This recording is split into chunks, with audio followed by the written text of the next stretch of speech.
У многих есть стереотип, что наши гагаузские законы никто не читает в Кишиневе.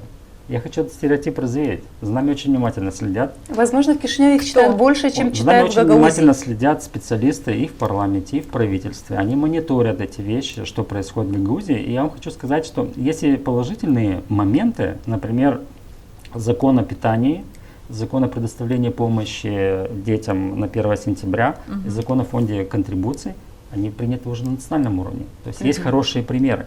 Но Кишинев следит и за вот такими примерами. И когда мы нарушаем свой закон, предоставляя награду, это, как вам сказать, дискредитация, и поэтому еще больше возможностей для того, чтобы не решать проблемы гагаузской автономии. Есть ли у нас также возможность говорить о том, что кто-то нарушает наши права, если мы сами здесь внутри свои же законы не Александр Григорьевич, я почти уверена, что если сделать какой-то анализ, кто в Гагаузии больше всего нарушает законы, мы придем к тому, что больше всего нарушений закона Народным собранием Гагаузии, самим Народным собранием Гагаузии, и больше всего нарушают законы люди, которые уполномочены организовать работу по закону.